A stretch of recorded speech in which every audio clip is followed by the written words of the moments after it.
Hey, salute to everybody that's going to be joining me today. What I want to talk about is the institution of marriage. Obviously, we've seen everything that's been going on in the media today about Steph and Aisha Curry, but this is not just a situation that's going on. It's not a reflection of the situation that's going on just in the West. This is a global situation. Marriage is down globally. It's not just in the West. I think it just shows itself in a more uglier head here in the West because of many of the people that are famous, that are popular. And obviously, America leads the trend in terms of Hollywood, in terms of our celebrities and whatever's going on with the institution of marriage. But I saw a clip this morning, which is kind of interesting to me. And guys, as you populate, please make sure you hit the like button before we get into the topic today. And my brother, prior to Coach Connection, might stick his head through, depends on his availability. I sent him the link. We're going to have this conversation. Can marriage be saved in the West? Or will the numbers continue to decline, especially today, especially nowadays? What we're seeing right now is an uptick, an exponential uptick in the divorce rate, especially amongst older people, Gen X people my age, even some boomers who are still around, where people are getting divorced at older. I mean, you're talking about the great divorce is one of the highest now. And one can argue to some extent that the influence of social media and influences within the culture and mindset and mentality has changed everything. And I always say that before, attention is the most dangerous drug in America in 2025. People, especially women, will do anything for attention and validation. And bad information, the profit industry for bad information is extremely high. Telling people what they want to hear is what is going to make you money nowadays. The truth ain't winning no ain't winning no popularity contest in 2025. In fact, people only listen to people that reaffirm what they already believe. If you're not saying what somebody has already believed, they already cut you off from the jump. There's nothing, no critical challenges to thinking. See, you can always have a conversation with me. And if you're from a logical perspective, what you say and what you believe is more logically superior to what I believe, I'll take your advice into consideration and I'll actually make adjustments. But people today, unless you're saying what they want to hear, they're not trying to hear what you're talking about because they have their system in their mind that no one can challenge what they think. And that's when I see what's happening many times in many instances is a lot of bad advice being given out. Let me give you an example of what I'm talking about. Let me share the screen right here. Guys, like I said, make sure you hit the like button on your way in. Let me remove this from the stage. Add this right here. Let me give you an example. This is a dating and relationship coach, Coach Stormy, which some of these ladies listen to, which is rather interesting looking at this lady.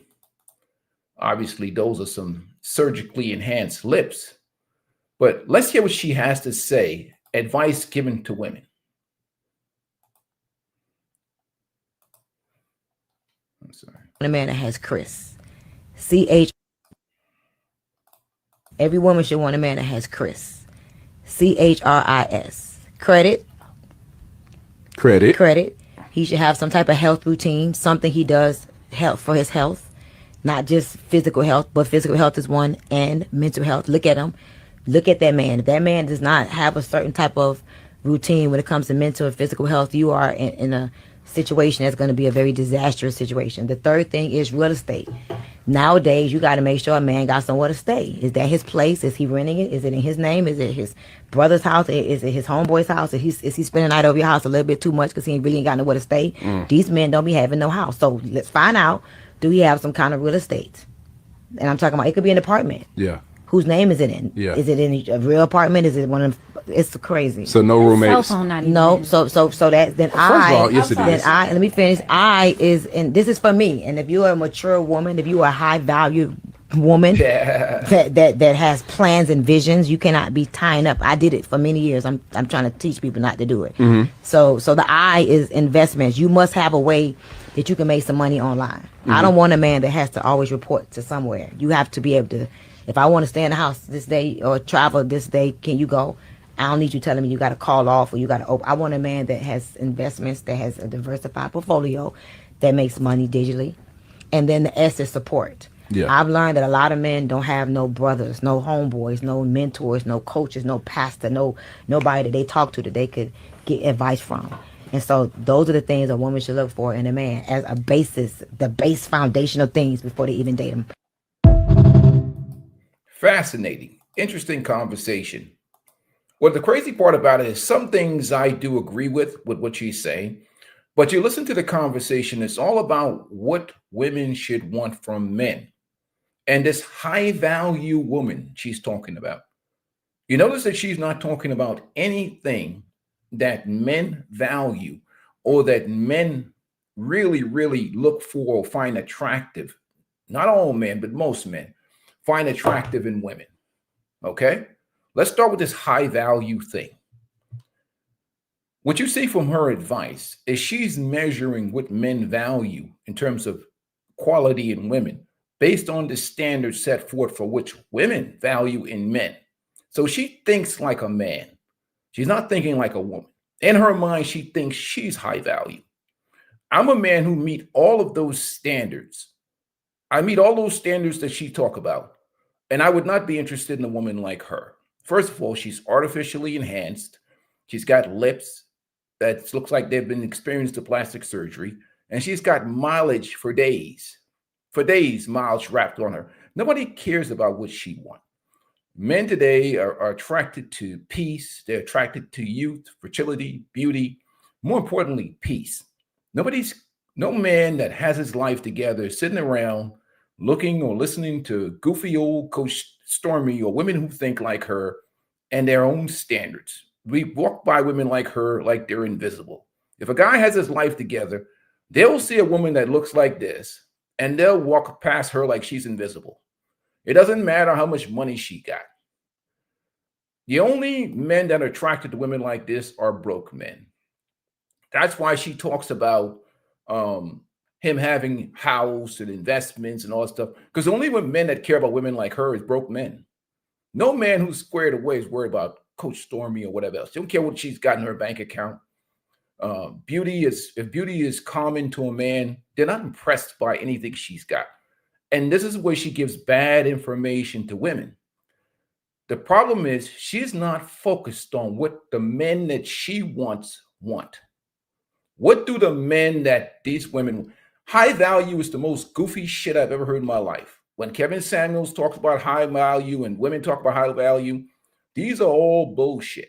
What does high value really mean in the real world? And to a lot of men, we don't walk around calling each other all kinds of goofy shit like high value. And we respect character, we respect work ethic, we respect integrity. Now, that doesn't mean you shouldn't be a high achieving man or shouldn't strive to be the best version of yourself as a man. But these terms of high value and whatever else, we don't just be hanging out with dudes,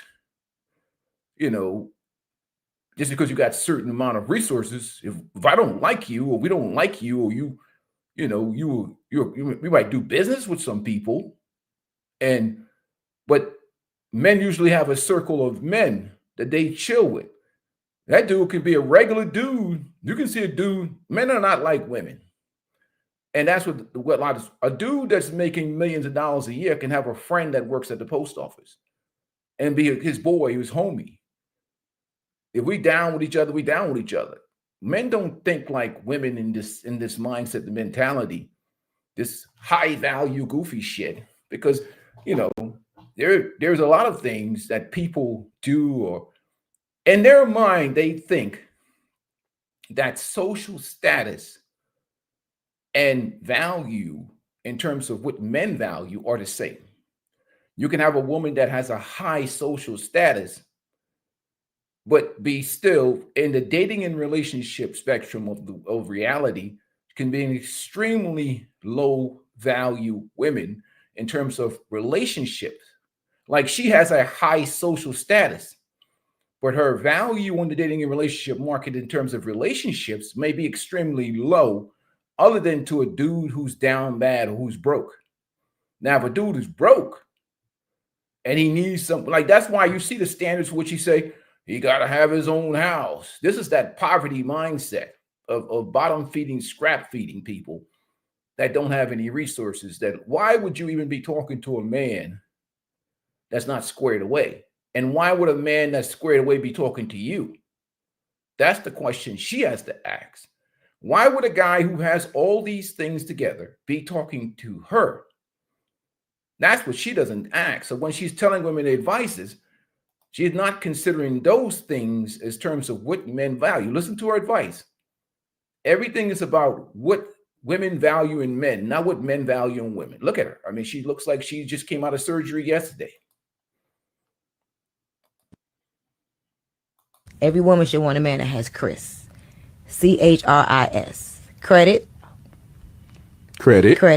He should have some type of health routine, something he does help for his health, not just physical health, but physical health is one, and mental health. Look at him.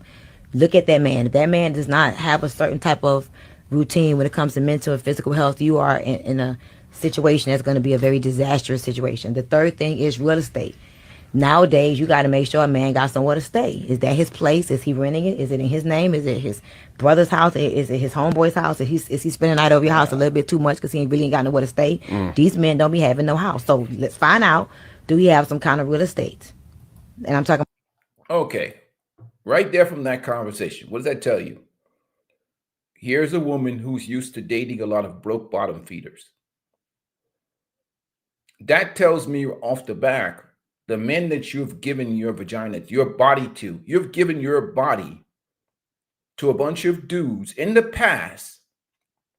That's an admission that you've given your body away to a bunch of dudes that are broke, that don't have any resources. So what happens now is this: you've level set the price for access to you. See, there used to be a time where people used to say, well, you know, the price of sex used to be marriage. But these women have enjoyed sexual liberation. So she's admitting that her body has been given away to men that have less, have had lower quality, or didn't have these things, but they have had access to it. They've had sex with her. So what is the man that have all these things in his life getting that has not been discovered? So if you've had sex with these men before who were broke, needed to stay at your house, needed to borrow money from you, don't have car, don't have investments, don't have all these things, what is the man that has all these things getting? Is what she's not asking. And that is the fundamental question. That's the issue with sexual liberation. You're telling the man who comes next that he's got to be a scrap sexual. He's going to get the same access to your body that Mook Mook, Nug Nug, Day Day, Raekwon, and that homeless bum you had sex with in the alley got. So now this dude has went to school, he's squared away, he's got his money right, and you offering him the leftovers. How about a novel idea? How about you offer the best men the first access to your body instead of serving the best men leftovers? That's what she's not talking about. She's really trying to help women. She would tell women to protect their box like the men you want protects your last name. She would be trying to help the young girls, tell them get married between 21 and 23, be virgins and get married. Don't come out here with blown out box after 30. If she was really trying to help the girls, she would focus on the young women, telling them to stay virgins. When you go to college, don't get into these fraternities. Don't follow behind this sexually liberated group. Protect your body. Save your body from marriage. If she's trying to help these young women. But she's not trying to help these young women. She's talking goofy, modern women, stupid shit about money and all this shit and what women want. She don't care about these young women. Because what happens is after these women have gotten passed around on this college campus And they live those years from 18 to 30, racking up bodies, focuses on their career. Because while these women are focusing on their career, they're still enjoying sex.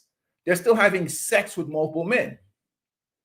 And you look at her with her multiple surgeries, if you look at her face, hey, salute to you, man.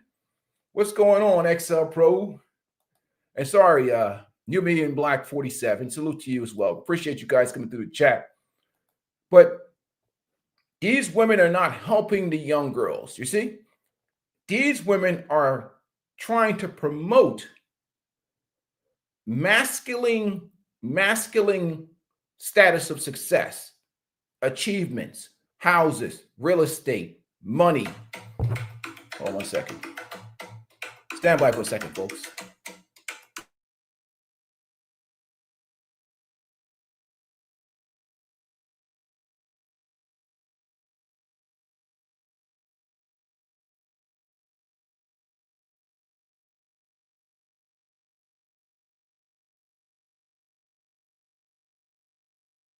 Sorry, but that's my brother, the Kosher Connection, coming through.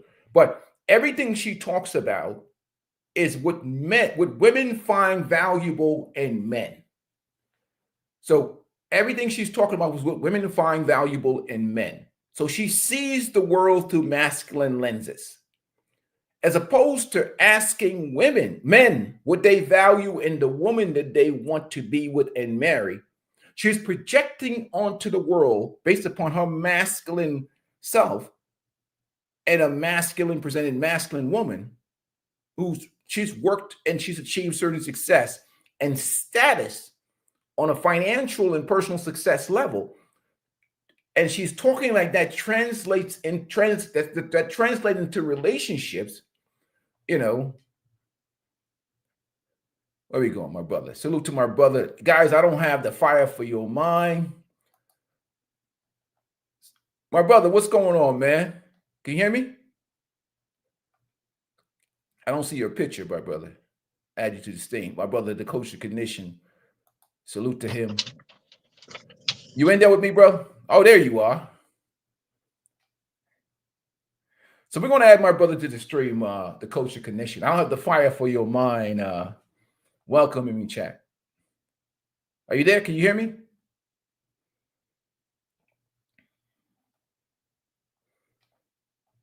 Yeah. So can you hear me, my brother? Let me know if you can hear me when you're activated.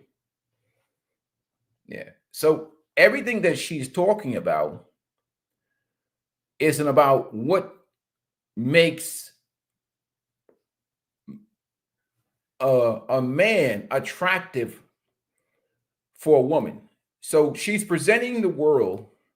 I'm sorry, let me double it up. Can you hear me, my brother?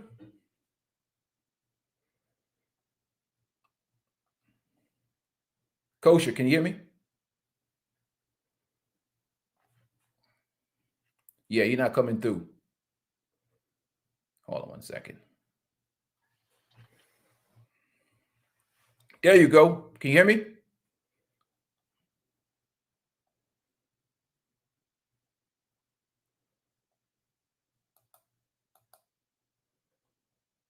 There you go. Can you hear me, my brother?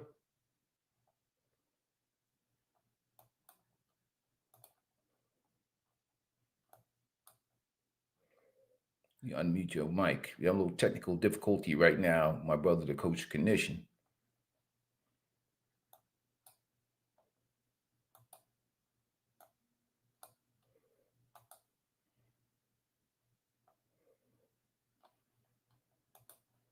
Here we go. You got to unmute your mic. You're coming in a little scrambled there. I know the weather is kind of weird right now. Let me see if we can come back through. So, hold on 1 second. Get the link. Get this stuff squared away. So, what she's presenting herself. Hold on 1 second.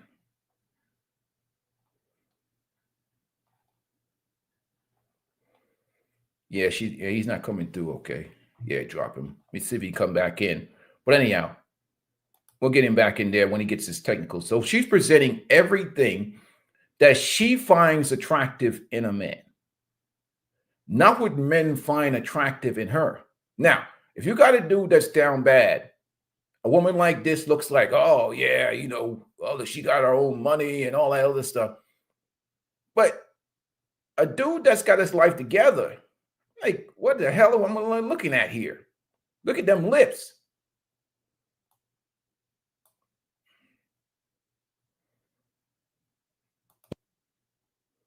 You are in a situation that's going to be a very disastrous situation. The third thing is real estate.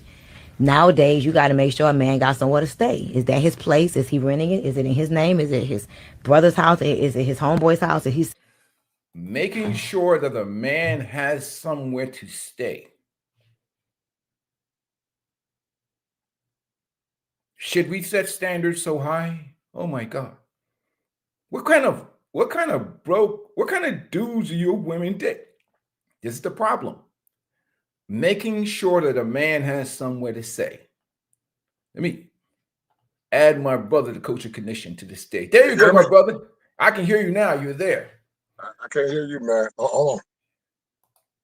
I can hear you perfectly. There you go. Can you hear me now? Can't hear you, but I got to get my headpiece set up. But go ahead, man. Keep talking, brother. What's going on? Hey, salute, man. Welcome to this chat. Welcome to the show, man. I was just going over really. I'm listening to this. We talk about it all the time. Obviously, what's going on with dating and relationship and all of the distractions that are out here. The Steph Curry situation. We have these conversations a lot, and a lot of these dating coaches and their sabotage of women always talk about dating and relationship and marriage from the perspective of what women want versus what women have to be to get the men they want. And this particular Coach Stormy, I want you to listen to this clip real quick. And I don't know if you hear it real quick. And I want to get your idea. Listen to what she's saying. Some of what she's saying is good, but listen to the entire clip. I'll give an example of what we're talking about. You should want a man that has Chris. CHRIS. Yeah. Credit. He should have some type of health routine, something he does for his health, not just physical health, but physical health is one, and mental health. Look at him. Look at that man. That man does not have a certain type of I didn't hear the question. What's that? I didn't hear the question. Reiterate the question, please. What I'm saying to you is this. A lot of women they listen to these content creators, especially these dating coaches. I want you to really, the modern dating coaches, how they really set these expectations of what men need to be for women. Right. But they never really consider what men want. Like, she defines herself as a high value woman, which she's reflecting this. Now, when you look at this woman, I want you to elaborate a little bit in terms of what we consider high value women in the eyes of men, a masculine man, a man with high self-esteem who's got his life together. Right. In your opinion, what would you think would be a good definition of a man you consider to be a good quality man? Forget this high value goofy shit, but a good solid man with good values and principles, who's a good, hardworking, honorable achiever. A good man is a man that's been galvanized by masculine principles. A good man is a hard worker. A good man is a man that has a spiritual worldview, a worldview that's fortified in masculinity. A good man is a man that's self-aware. A good man is a man that's an excellent provider. A good man is a man that often wants to maintain his dignity. A good man is a man that loves hard, but he will cut you off if need be. A good man is a man that's not fortified or more or less concerned about trying to be a nice guy, but he says what it means, and he means what he says. A good man is a man that leaves a legacy for his children and leaves a legacy for his children's children, and a man that loves his wife and provides for her. A good man word is bond. He doesn't lie. He says what it means, and he means what he says, in a nutshell. Yeah, and that's what I'm saying. I appreciate that, because what happens now is we have these definitions produced by these ridiculous dating coaches, and all of it is really centered around money. Right. And the problem with this is when we talk about, I don't even want to use the term hoflation, But a lot of these women within themselves, they don't consider how sexual liberation and them having multiple individuals. Like she talks about the standard, what women should expect from men. But how, in your opinion, you think has modern has feminism and the sexual revolution really affected the value of marriage and relationships and even social media with the distractions going forward? I mean, because go ahead. So feminism and the sexual revolution more or less told women they can have both worlds. They can have copious amounts of sex and still have and still make demands that were more or less equivocated with the past. I call it taxation without representation, and also I coined a term that I didn't hear people saying until I said it. Hoflation, where women have given their value away to multiple men, but they still expect the standards that their grandmothers and their mothers had. And so we live in a society where men are expected to curtail to the needs and the whims of women, and the needs of men are often minimized. The world has forgotten to ask men what they want. Peaceful Life, I thought about writing a book called Black Love Without Consent. As you guys Right. know, I am a licensed clinical therapist, and in the clinical world, before we disseminate or more or less give out third-party information of patients, we have to get consent. We have to get their permission. But we never asked Black men or gotten permission from Black men to ask them what they want, because every time Black men say what they want, it's often hidden in obscurity or shame. And so Right. women now still think that they deserve the best of men, but they were not willing to sacrifice. Because see, a lot of this stuff is tied into solipsism, it's tied into being selfish. And a Right. lot of women now don't go to therapy, man, for the sake of going to therapy to get radical change. They go to therapy to get the therapist to more or less qualify Right. whatever pathology they have about the men that they're dealing with. It's not about them trying to really change. They want therapists to keep them in a suspended state of animation where they're not growing, where they're not changing, and where they're not where they're not more or less putting themselves in a position where the man and the woman both benefits. In healthy relationships, the man benefits and the woman benefits. That's a healthy relationship. But now, relationships now, the man supposed to always walk on eggshells. She's not happy. You can never make her happy, and a lot of times, man, it's psychological abuse for the man. Yeah, and the perspective of like looking at a situation like Steph Curry and what's going on with his wife. Obviously, he's an ideal man in terms of what he provides and what he brings to the table. He's successful, he's hardworking, he's honorable, respects his family. What impact do you think that when young men see Steph Curry going through what he's going through, how does that affect, in your opinion, marriage or men wanting to get married going into the future? Right. That's an excellent question. Well, I think it's very dualistic. Peaceful Life. I think it does one or two things. And guys, I'm driving. It does one or two things. For the man that has a very low self-esteem, it makes him overcompensate. It makes him overcompensate to always be at the feet of the woman. It's a term that I created called the commodification of subjugation. Um, the man puts himself in a position where he's an ongoing commodity, only to be subjugated by the whims of that woman. Right. Meaning, she can never be happy. She never will be happy. And so he's often putting himself in a predicament where he's often trying to affirm or appease that woman. Dr. T.S. Johnson came up with a term called, before I came up with the term, he called it the concuserve, a Right. concubine that's held to serfdom.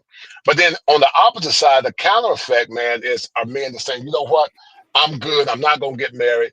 You can't make these heifers happy. And so I'm just going to focus on myself, focus on my money. I use them when I can use them and keep it moving. So it's having a dualistic effect, to say the least. Right. Like I was watching even a clip this morning about, because this is going on globally with China when they were talking about they talk about the collapse of the simple economy and how a lot of men are just like, I'm not getting married because it's just like a institution of torture. Right.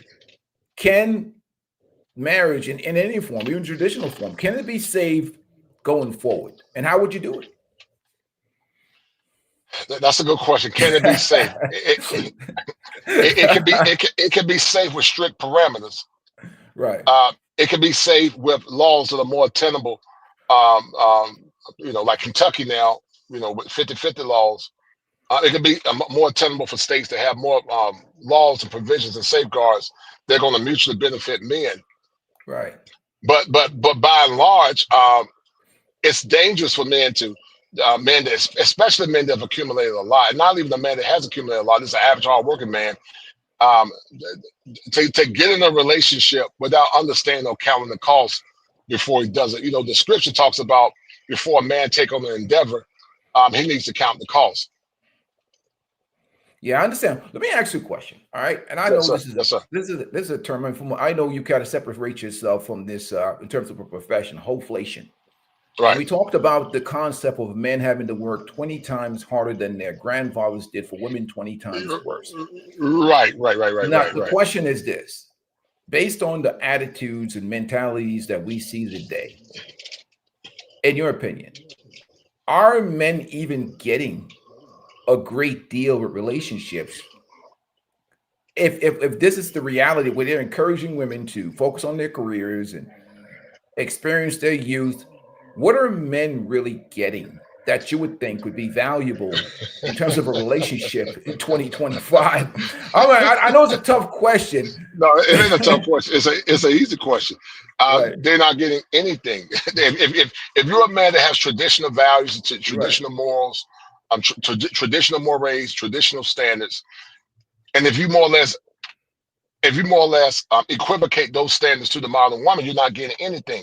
If you're a modern man that don't care about that, then perhaps you're getting a modicum on what a man deserves. But if you're a traditional man with traditional values and standards, and what other men ask for and want from women, you're not getting nothing.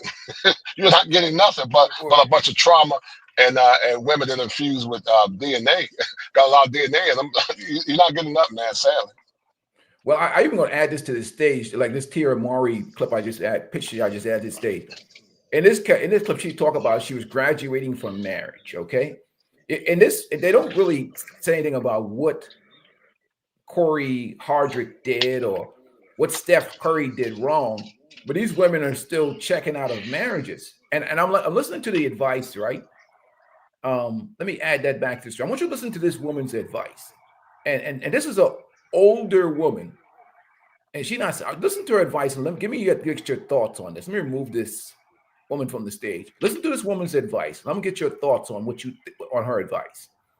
This so-called one of the dating relationship coaches that's out here, Coach Stormy. And look at her lips. She's obviously had some plastic surgery and some hands. I'm sure she's probably went down to BBL. She considers herself a high value woman, right? Of course she does. But she's had surgery on them lips, probably some facial surgery, a little bit of BBL action. She says and this is what she thinks. Obviously, some things she says good, but overall, she's focusing on what women want, what women should be to get what they want. Let me let it play. All right, go ahead. Every woman should want a man that has Chris. CHRIS. Credit. He should have some type of health routine, something he does for his health, not just physical health, but physical health is one, and mental health. Look at him. Look at that man. If that man does not have a certain type of routine when it comes to mental and physical health, you are in a situation that's going to be a very disastrous situation. The third thing is real estate. Nowadays, you got to make sure a man got somewhere to stay. Is that his place? Is he renting it? Is it in his name? Is it his brother's house? Is it his homeboy's house? Is he spending the night over your house a little bit too much because he really ain't got nowhere to stay? These men don't be having no house. So let's find out, do he have some kind of real estate? And I'm talking about, it could be an apartment. Yeah. Whose name is it in? Yeah. Is it in a real apartment? Is it one of them? It's crazy. So no roommates. Cell phone not even. No. So that then let me finish. This is for me. And if you're a mature woman, if you are a high valued woman that has plans and visions, you cannot be tying up. I did it for many years. I'm trying to teach people not to do it. Mm-hmm. So the I is investments. You must have a way that you can make some money online. Mm-hmm. I don't want a man that has to always report to somewhere. You have to be able to, if I want to stay in the house this day or travel this day, can you go? I don't need you telling me you got to call off or you got to open. I want a man that has investments, that has a diversified portfolio, that makes money digitally. And then the S is support. Yeah. I've learned that a lot of men don't have no brothers, no homeboys, no mentors, no coaches, no pastor, nobody that they talk to that they could get advice from. And so those are the things a woman should look for in a man as a basis, the base foundational things before they even date him. Now, hold on one second before you start. Now, Right, this one of them burnt out old women talking. Now, right, that's just me. right. What's your thoughts? Go ahead, brother. Well, hopeflation going wild, man. That's my thoughts. The problem fundamentally with this peaceful life is this. This woman is very masculine because she's trying to dictate how the relationship should go. She's trying to tell the man how he's going to follow her program. And that in itself is fundamentally an error. A woman has no right trying to tell a man how to run the relationship. She can give her advice, but more or less, she should be more or less a willing participant to follow how he decides to let that relationship run, if it's in good faith. But all too often now, see the problem fundamentally with women now, they think by default that they are the prize. They don't have to bring anything to the table. They don't have to become what the man wants them to be. They can give all their virtue away to multiple men. After they got, they wipe DNA off their face and from all the orifices in their body. And they think by default they deserve a good man. We've gotten so far from what wholesome women is that wholesome now looks abnormal and abnormal looks wholesome. And so this woman fundamentally is a very masculine woman because she would never get with a masculine man. She would get with a weak man that got money, and she's gonna get bored with him at some point. But this woman is a woman that thinks she's better. She probably had pretty privilege in her formative years, and she hadn't gotten the bulletin report that her beauty has greatly dissipated, and she's not as great as she thinks she is. You don't get to dictate to a man what a man is going to be, ma'am. Either you become what that man needs you to be, and y'all have a mutual relationship where you both benefit, or you can just do what's best for you. But women like her think she's better, and because a lot of men don't have standards, then they assuage women in their delusion. Yeah, this is the crazy part about it. And let me ask you a question. If she's saying that men are supposed to have all these requirements, which I agree with, for his own self achievements, but my question is this, and I ask you a question: if Nug Nug, Mook Mook, Day Day, Daquan, and whatever else was Crictavious smashed, and they ain't have to have none of this shit, what's in it for Peter at the bank to marry this woman? Maybe she's 30 now, 32, but she's already slept with the homeless broke dude or the dude that's living out his mom's basement. And he didn't have to have none of this shit. What is this guy getting at 32 is my question. Once again, he's not getting nothing. If he's a modern man with low standards, then he'll say, well, I'm getting some used box. Right. If he's a man with high standards, high moral constitution, and he got high demands from a traditional worldview, then he's not getting anything. He's not getting anything. And a lot of men are, black men a lot of times have such low standards, they tolerate the nonsense from these women. They tolerate it. Yeah, and I was thinking about it too, man. I was going to play a clip from a lot of what's going on, even right now in China with the collapse of marriage in that situation. That's when the women start getting more feminist in their ideology. The dudes is like, hell no. But women don't understand that just because certain men will have sex with them, men are disgusted with promiscuity. And I mean, you as a therapist, maybe you can elaborate on that. Men don't really care.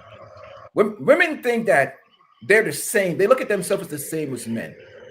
Right. And I don't think they truly understand, to a masculine man, how disrespectful or how he feels a certain way when he has to get with a woman and he knows that she's been hit by a few guys. What does that, in your mind, what does that do psychologically to a man, knowing that he has to pay the full price of marriage to a woman that has had sex with men who has not paid this price? What psychologically? Well, psychologically, it emasculates a man. Now, okay, so it's two things that can happen. Right. If that man goes into that relationship knowing that woman has done it, a lot of times he'll curtail his feelings Right. for the sake of affirming her feelings. But if a man is in that relationship and he realized after the fact that she lied to him, now that man is greatly emasculated, and that man gonna do either one or two things. He's gonna either get a divorce, or he's gonna do him until he can get a divorce. He's gonna either get a divorce, or he's gonna or suffer in silence, or he's gonna deal with other women until he can get rid of her. And so our grandfathers didn't have to worry about our wives, their wives back in the day being sluts. That's why most women back in the day, they once the man died, peaceful life, the grandmama would die months after granddad died, Right. because they weren't plowshared by multiple men. They didn't have a lot of men. They were the woman bonded to the man better. But women now don't bond to men like women did years ago, because they've been psychologically abused, because they got caught up in the hype that giving their bodies to multiple men was a true equivocation. And so women, because some of them have penis envy, they think by telling a man about all their sex appeals make them equal to a man, but it doesn't make her equal to a man. It makes that masculine man repel her. Masculine men don't want women to be ran through. This goes against our nature. Even if we had sex with multiple women. Now, of course, women gonna say it's a double standard, but it's not really a double standard. It's evolutionary psychology. If you take it and flip the same principles, I call it the penetration principle. A woman is not used. A woman can't take a man that's been penetrated by another man, because it goes against her nature. Women by nature don't like to have the thought of their man being penetrated, because it reduces his masculinity. Well, conversely, men don't like to have the thought of their woman being penetrated, because Right. it decreases her value and his ability to see her as something special. I'm glad you said that, because I think a lot of young women don't understand this.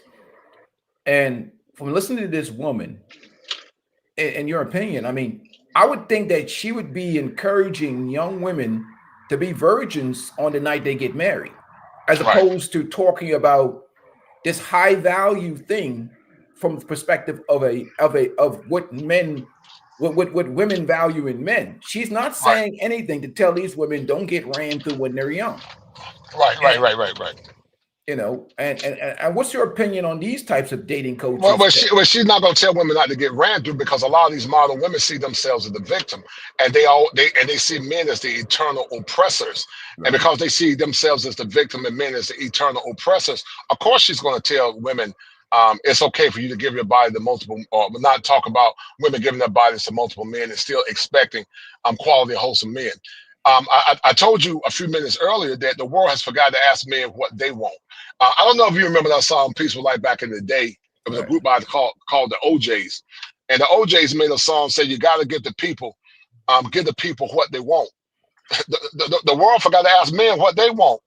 The world they forgot to ask men what they want in relationships, but women now just give men leftovers, and then they Right. still expect high standards and high traditional norms. And a lot of men will say, well, no, I'm not doing that anymore. Why would I pay full price where other men got it for free? Other men got your body for free. They treated you as less than, but you want me to treat you like you're special. You're not special, because you didn't have sexual discipline. Right. Do you think, I mean, I want to ask like this. I understand with feminism, with government empowerment, and all these things that are going on in the West. Does the Western male, or the American male, especially, don't even talk about the Black community, do you think there's a self-esteem crisis in terms of what men are willing to accept from today's modern women? Oh, definitely a self-esteem crisis. Dr. Jawanza Kunjufu wrote a book on Peaceful Life called "The Conspiracy to Destroy Black Boys." When you look at the classrooms, when you look at community leaders, you don't Right. see strong, vibrant Black men anymore. Most boys see things through the lens of their mothers. In the clinical world, it's an ego defense mechanism called introjection. They don't see things within the lens of what masculinity looks like. They see it through the lens of what it looks like to please and affirm mom. And because of that, they see their worldview, or they see their masculinity through the lens of female affirmation and validation, instead of seeing their masculinity through the lens of their father, which is Right. predicated on principles, boundaries, and self-determination as a man. And self-determination as a man is a term we use in the clinical. It basically means to live out your life on your own terms. Live your life on your own terms, not living your life based on how she feels and what your mom and your grandmom think. Because a lot of times, women sometimes, even though they mean well, they're going to always tell their sons to be self-serving for the sake of a pleasing a woman a lot of times, instead of doing things what's best for them. It's not always the case, but many times it is the case.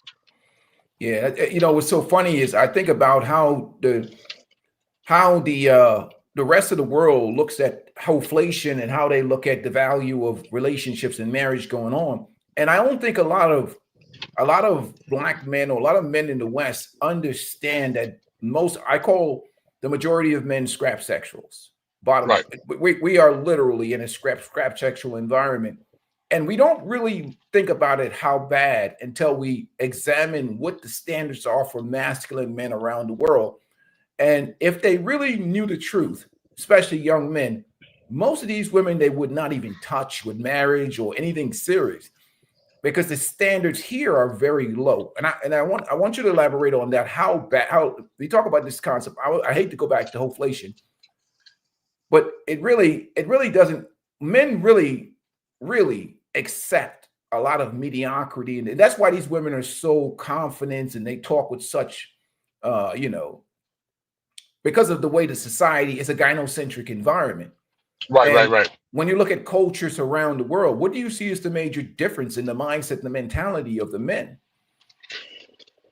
Well, I would say you have more or less a pure patriarchy. One of the fallacies in America is that we have there's a patriarchy, and I would argue there's no such thing as a true patriarchy in America. A true patriarchy is a patriarchy where the white man benefits, the black man benefits. All men have similar creeds and similar ethos and similar mores and standards that all women must live by. The fallacy in America is that black men had a patriarchy, almost like black men conspired with white men to create these draconian rules to oppress women. And I know that's not the case, and that's not the case. And so the difference, in my opinion, between the American ethos and men from other countries is that men, they dictate and determine what the women should become. And the women acquiesce to that.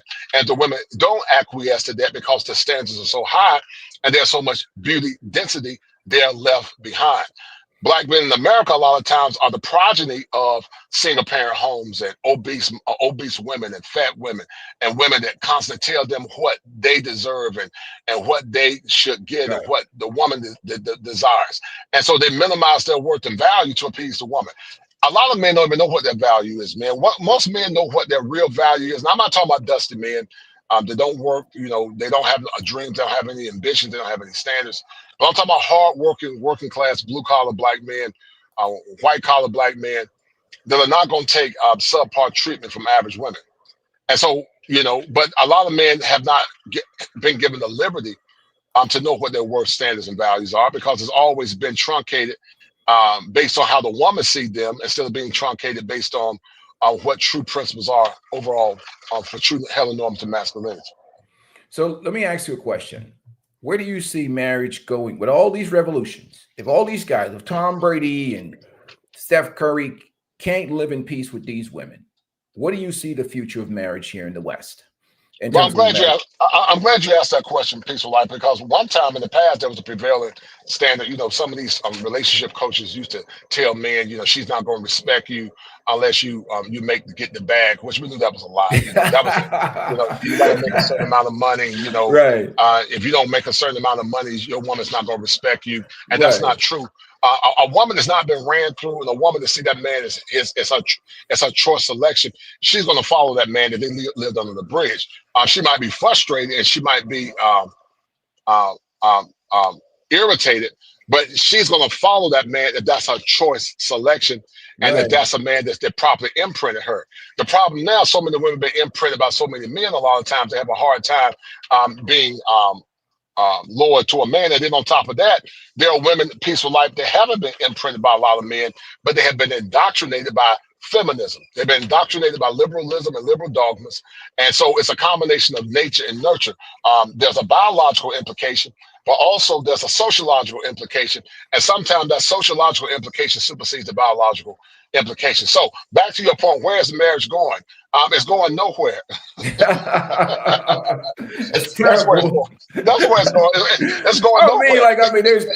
How would you fix it? We've talked about the arranged marriage formula where you have maybe men that are more conservative in our values. I have sons, you have daughters.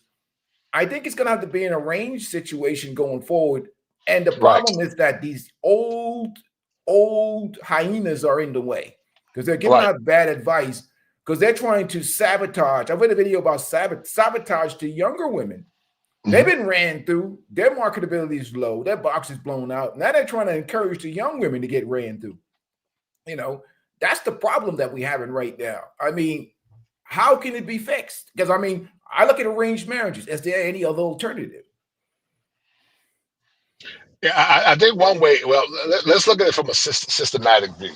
Right. In order for there to be an evolution, there must be a de-evolution. There must be a de-evolution of the mind. There must be a de-evolution in the dating market, and there must be a de-evolution in social conditioning. Right. Once that de-evolution occurs, then men must re-evolve, and men must go back to what our grandfathers and great-grandfathers did and start demanding more. The problem with that is that the single parent homes are still proliferating. Right. And so it would have to be a total Herculean effort where everything goes back to traditionalism for a couple of generations or two. I don't see it in our lifetime. I see it into a Christian worldview. I believe we're getting closer and closer to the coming of Jesus Christ. That's what I believe. And so I don't see it in our lifetime, brother. I'll see it in the kingdom to come. But listen, you and I, Gen X, has it gotten better or has it gotten precipitously worse? Shit, it's gotten worse. I'll be honest with you. It's gotten worse. It's So, a twilight you know, zone out here in these streets. it's a twilight zone. So I mean, you can hope for the best, and you can say, Right. oh, let's save our community. But if you're a pragmatic, logical thinking man, you realize it can't be saved, man. Listen, I don't know, Ingram, you used to seeing fields back in the day with farmers. What farmers would do, they would burn the old crops and burn the field, and They would still scrape do it overseas. and they would scrape it, and then once they scraped it, then they'd turn back around and build plant new harvest. Jesus said you can't take new wine and put it into old wineskin. You and I talk about new concepts, but you can't take a new concept and put it into a broken vessel. It's not going to work. Yeah, that's like putting clean water into a dirty bottle. The fundamental, Exactly, right. yeah. Because the pollution is coming from the older women that have mismanaged their youth. Right, So right. they're sabotaging, and obviously there's an economic motive, and there's also with feminism. And I want to pivot real quick, and I want to share a video with you, and I want you to get your opinion on it. It's about what possibly is going to happen going forward is what's happening right now in China Right. with a lot of the men. And we talked about the collapse of the simple economy in China, how these dudes are not even marrying these women over here. And the CCP introduced feminism into their system to try and compete with the Western cultures in terms of capitalism and money. Right. And that has backfired. And I want to share this video with you and get your thoughts on it. It's going to be a quick video. Okay. Let me add it to the stage. I'm sorry. Here we go. And this is a video came out, and China marriage market collapsed. Leftover women panic since no one to marry. We call them Xinyu women in China, which I see a lot of Xinyu women talk. And I'm going to ask you that question. What if American men had the same balls as Chinese men? And I want you to, after you view this, let me know when you want me to stop the video or anything, but I'll get your answer. What if American men had the same standards and values as Chinese men? Let's continue. All right, go ahead. Yes, sir.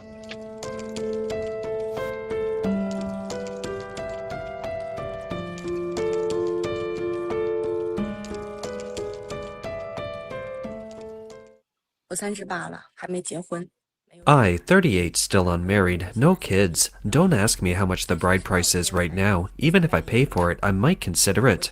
I went on a blind date a while ago, but as soon as men heard I was 38, they walked away without a thought. They don't even care if I have a car or a home. Those things aren't important to them. So it's really difficult, and I really want to get married. I think some women born in the 1990s have truly come to their senses. This is the first time I've met a woman like this. Let me tell you what she wants. She's a 34-year-old born in the 1990s. She said, I don't want a car, a condo, a betrothal gift, or the 3 or 5 gold jewelry, or even a wedding banquet. This woman offered to pay a $7,000 betrothal gift if a man wanted her. She said it was not necessary that he would be tall and handsome, just someone with no prestige but a decent job, who loved and understood her. Do you think this is acceptable to an older woman born in the 1990s? Currently, there are over 200 million single people in China. The majority of single men live in rural areas, primarily due to limited financial resources and the inability to afford betrothal gifts and other marriage-related expenses. Single women, on the other hand, are concentrated in cities. They are typically highly educated, attractive, and have high incomes, the typical 3 highs demographic. Due to the social class divide, these single men and women seem to live in parallel worlds, with little room for interaction. Unable to find a partner, some women begin to doubt themselves and gradually fall into anxiety. 家人们， Fans, if even a guy like that situation doesn't accept me, do you still have a chance of getting married? I, 34, still So their market has completely crashed. Right, You know, and that's coming to the West. Okay, I'll let it play on some more before. Let me know when you want me to stop. Wait. Well, let me stop you. So universally, Peaceful Life. You know, you travel across the world. I did a little bit of travel. I've been to Brazil Right. and the Dominican Republic. Listen, I want to be careful how I say this because I want to add nuance to it. Women are universally the same at their hard drive, meaning they all have the tendency to be selfish Right. if it's not properly conditioned. But here's the difference. Here's the flip to that. But women abroad are they're the same at their hard drive when it comes down to big with the tendency to be selfish, but they're not the same based on their social conditioning. Women abroad are socially conditioned better than women in the West. But however, when women abroad get some of the same information that's tied to Western thinking, they Right. become victims of the same things the women in the West are becoming victims for. They wait too long, focus on their education, like some of these Chinese women did, Yeah. Oh, and they yeah. think and they sell social market value Mm-hmm. and not understanding that men want sexual market value first. And that's the fundamental flaw of women in general, universally abroad or just in the West. Right. They all think their value is greater than the value of men because they think by default that they are the prize, and they are not the prize. Men and women both are the prize. But the difference is the man is the master prize and she is his special prize. The master prize chooses the special prize, but the master prize must have something to give to the special prize at the same time. The scripture said, Peaceful Life, that she is bone of his bone, flesh of his flesh. And so if a woman get the master prize, I call it the prize catcher, the master prize dictates to the woman what he wants in that relationship. Right. And so then that woman got to become what that man expects. But then on the flip side, the woman, once she becomes what that man expects her to become, then she calls that man her catch, and he calls her his prize, which makes him the prize catcher. He caught her, and therefore she's happy. But women now, they don't understand that fundamentally. They just think by default they're the prize, and they can give a man anything, and that man's supposed to accept it. Well, yeah, absolutely. You see what's happening, and obviously they're more pragmatic than us because Right. here's the thing: after a certain amount of years on this earth, they call them in China "Xingyu women," which is the slang term for leftover women, right? Right. And that's women usually what is the number? I mean, are you familiar with the term "Xingyu"? I mean, just for I'm familiar with it. Yeah. okay, and they call them leftover women because men are actually what women don't understand is men value youth fertility for the purpose of building their family, Right. femininity, youth, fertility, because they think about this and peace, things that build their family going forward. All of the things that dating coach is not talking about, Right. which is valuable to traditional masculine men. The women in Right. China, many of them, not all of them, a large percentage of them, these modernized women, especially in the big cities, are not presenting this to men. And their Mhm. biological clock has passed by. So the man's like, okay, he's thinking more pragmatically. This woman has almost lost all her eggs. How am I going to get married to this woman and have Right. a family with her? Right. She's not feminine. She's not on my plan. And they're presenting qualifications to these men. It's personal achievements, there's personal success. Like that attracts any man that's masculine with self-esteem, you know. And that's what's interesting. I'm gonna let the clip play some more, and then unless you want to add something to it. And this is what the outcome is happening right now in China. These dudes are like, hell no. But if men in the West had these standards, one can only imagine what would happen. Mhm. I'm married, no kids. Don't ask me how much the bride price is. Even if I pay it myself, no one would want me.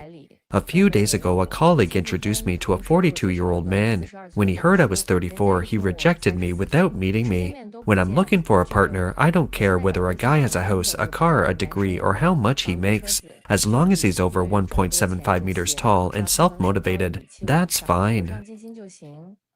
So the market has crashed. So she don't even care no more. It used to be they talking, you got to have a house, a car, whatever. She'll take anybody just as long as he. But you notice though she still had a metric which was height. Just the height, So yeah. so she had multiple metrics before, Right. but now the only metric is height. Height, yeah.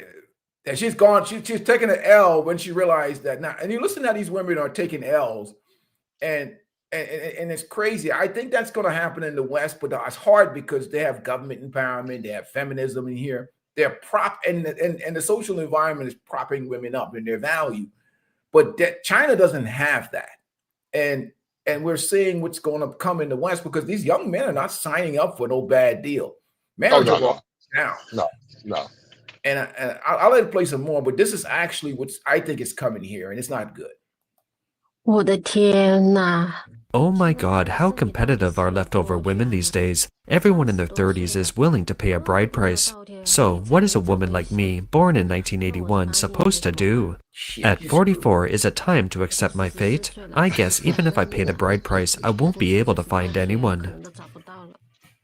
厦门大连剩女 Shy men's leftover women are desperate and starting to offer houses. You know what? I'm not making this up. Recently, many women from shy men signed up for blind dates. Many have explicitly stated they don't want betrothal gifts or houses. They prepared everything themselves. There are even more outrageous cases, saying that as long as the man is willing to marry her, he doesn't have to do anything, and she even gave him a house in Shy Men. I am wondering what is going on and why they exploded. I have observed that these women are generally older, around 35 years old, and have relatively high education levels. These relatively outstanding women do face a disadvantage in the dating market in Shy Men. Although they have the money and the abilities, men say, let's not meet as soon as they hear their age. The blogger gave an example of a 30-year-old female PhD who approached a matchmaker and told her that she had a 130 square meter condo in Shy Men. Still, the man rejected her. The man said he'd rather live in a smaller home and find a young, pretty woman. The female PhD was upset and asked the matchmaker, is it really true that older women can't find a partner? 深圳可能有近 Nearly half of the women in Shenzhen may be unable to find a partner and may end up alone. Why is this? Because men who can't afford to buy a condo in Shenzhen after working hard for a few years and feeling they can't make it, return to their hometowns. But what about women? Even if they earn $1,000 a month and share an apartment with a close friend, they can still find a relatively stable place to live in Shenzhen, figuring someone will buy them a home after they get married. As a result, fewer and fewer men remain, while more and more women remain. In this situation, if you want to find a good partner, you'll really have to fight for it. But some women will say, you're talking nonsense. There are clearly 30 million fewer women than men in China. I can't get married anytime I want. But where are these 30 million men? These 30 million bachelors are in the mountainous areas. Would you be willing to go there? 你愿意去吗？在深圳的乡 Shenzhen's dating market has completely devolved into a situation where girls chase boys. Can you believe it? The male-to-female ratio has plummeted to 9-to-1, meaning 9 girls are chasing after one boy. Even if a guy is in his 30s and has been married before, as long as he's reliable, has a stable job, and wants a stable life, he'll be in high demand in a matter of seconds. But what about So, I mean, here you have it. I mean, they're dating their standards. These dudes is hiding up in the mountain. Right. But I mean, I think we're heading there in terms of marriage in the West because the way situation they see these guys taking like Steph Curry taking Al. That's why I asked you that question. Where's the future of marriage going? This is China. And you're talking about women that are offering men houses. And we've seen it before. We see some of these videos about these women going to these matchmaking events and they're having to pay to get in. The women are having to pay and they're offering the men free access to these events just to get men to show up. So it's happening here in the West slowly. So what's your take on what you think is going on right now with China? And what do you think that will transition to the West, or is it just me? So what are you asking the question? The fact that it'll be more educated women. Well, listen, I'm glad you asked that question. Theologically, the Bible said there's a time will come where there'll be 7 women to 1 man. And so I call it the whole apocalypse. Right. I call it the whole apocalypse, man. Because I think they're priced themselves out the market.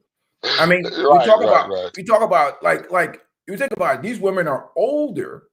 They've dated and lived with men before. Some of them, they've all enjoyed sexual liberation, and they're going down to the Chinese marriage market down there. Them dudes is like, hell no. Right. You've been out here your career, and then this is what's come. Then these women have priced themselves out of marriage. They've made this income, and they assume that there's a parallel drawn between or correlation between their personal status and success. These dudes will take a broke 22-year-old over one of these highly educated, established women because they're like, shoot, I can't build nothing. I can't do anything with that old woman with her career. I can't make no family with her. She's 32, 33. Right. They're thinking, and they're looking at things more pragmatically in terms of what men want. And that's the problem we have now. And the question always asked is, what's in it for men? Is the question. And I think that's the question that's not being asked by a lot of these people out here. They're presenting what women want because it makes money. But the question becomes, what is in it from? What do men get from getting married to today's modern women? Well, it goes back to what we said earlier in the show, and I got to run in a minute. The question is this: is that women by default, a lot of modern women by default, they see themselves as better than the men. I had a situation in couples therapy one time, Peaceful Life, right? And the woman came into the session, and she sounded like Ronald Reagan. She said, "I'm the prize." That's what she said. Right. And the crazy thing is, the man probably was worth $500,000. She had kids, a child by another man. She didn't make what he made. She was a nurse, but they have no self-awareness. You can be a millionaire like Ayesha Curry. Steph Curry made Ayesha. Ayesha is nothing without Steph. But because she's trying to compete with Steph, she thinks she is the prize and Steph should be under her. And so by default, they just think they're better than the men, even though Steph is almost a billionaire. Right. She still thinks she's better than Steph, or she want to be like Steph because Steph is getting all the attention and she's not getting the attention. And in her mind, she wants him to be beneath her and make her special. And he's done everything to make her special, man. He gave her 4 kids. She got the best shelves. She got the best houses. I mean, the woman got the best of everything, but it's never enough. Yeah, and that's a tough situation. And again, we see these dating coaches again talking about what women deserve and what women want. Nothing about what men want, what men require, what men will accept, what the man that you wants. And I think that's where the huge void is. And in terms of the future with marriage and relationships, did you ever think it would get to this point where we would see women that are in privileged situations like Ayesha Curry just outright disrespecting the men that have provided them an excellent life? Yeah, that's a good question. In our lifetime, I didn't think it would happen. But from a theological worldview, yeah, I did think it would happen. I didn't think it was going to happen in our lifetime. And I saw some of the Peaceful Life happening slowly in the 90s and Gen X. But I didn't think it was going to happen in our lifetime.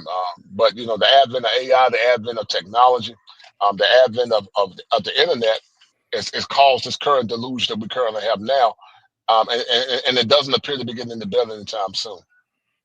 And even to pivot from that, you would think that even from the religious community, has the church lost its way in terms of being an anchor and a foundation for the community, supporting marriages, supporting family, has it lost its way? Has things been watered down so much because of the money that nobody? It has. So let me be real clear. There is a remnant church. A remnant church is a group of believers that are striving to live right and live out the mandates of Christ.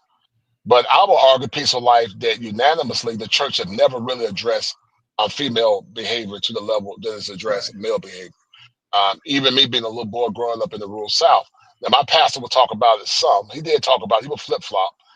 But when most of your parishioners are women and most of the women are givers, then a lot of times they sugarcoat the truth for the sake of getting donations.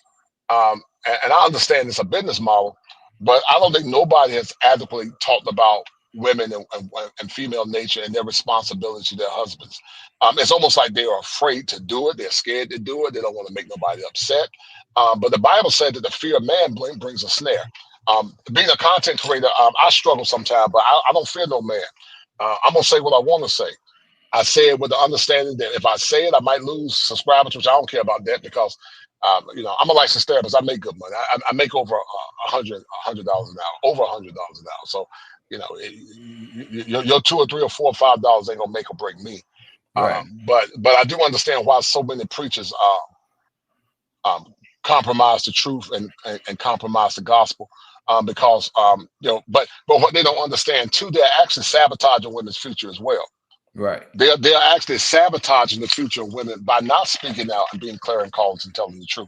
Because if they told women the truth, what men were really thinking, then the women would have no other choice but to step up and act better. There are some women that know that what you and I are saying is true, but they can't say it because they're afraid. Right. They're afraid of the backlash that they'll get. But I mean, like, let's say you're a pastor. I'm giving a scenario right now. You're a church. You're in a church, and you're a Right. very rational, logical man. Okay, the church needs money to survive. You look around in your congregation, and you're an intelligent man. You say to yourself, "There's about an average about 25 body counts per woman in here. We got single moms. You got women that have really enjoyed sexual liberation. How do you preach the good, hardcore, pure gospel with an average body count of 25, with babies from other men? You got alphabet people in the state." I mean, you're thinking to yourself, you need donations to hit this plate. You got women that have 2, 3 baby daddies. You got single mommies. You got alphabet. You got everywhere. And you need money to hit this plate. How do you preach the good old fashioned hardcore gospel in this church? Well, listen. If Alphabet's gonna be in my church, I would tell Alphabets that God loved them and Christ died on the cross. But you might come as you are, but you can't stay how you are. You got to change. And I tell women that are single moms that there's nothing wrong with love and expectation. Right, but I would right. tell them that you got to be realistic in your expectations. Because your soul is saved and you're going to heaven, but your box still a sinner. You can't delete the scheme. So I would tell them that she's gonna have to adjust her expectations of what the man wants. Because let me tell you something. When I remember Peaceful Life years ago, women that had kids by other men, they were grateful to get a husband. They understood by having a child that their value was lower than a woman that had no child. And so they made the proper adjustments. But now, because of hoflation, subpar women did their better than the average men. And it becomes a very circular conversation, man, because, it helps to talk about it. We know what's going on. You and I have been talking about these issues for the last 4 years. But I advocate for men to just continue to be the best version of themselves, coming up with a game plan, going to therapy, getting help, talking to a licensed therapist like myself. Right. Or just getting consultations, and we work through whatever issues that they've had, and then coming up with commonalities and moving forward. But like I say, a lot of times men want your expertise, but they don't want to pay for it. Or when they get the expertise, they don't want to do the work. Right. And I'm not giving my advice for free. I work too hard for it. I went to school. I study hard. I'm not giving my advice for free. I mean, I think I give a lot of good advice on my channel for free. So, you got to pay me like you pay the white boys. That's the way I look at it. Well, speaking of advice, I'll give you an example of something real quick. Let me see what we got. Right. How would you're running a church, pastor, kosher, clinician, you're pushing that fire for your mind, okay? And you have this woman in the congregation. Where we go? Where's she at? Come on, baby, come. Are you kidding me? Come on. Why is that not showing? Hold on 1 second. Let me try it again. Okay, you have a congregation full of women who think like this particular lady right now that here I'm about to pull up on the screen.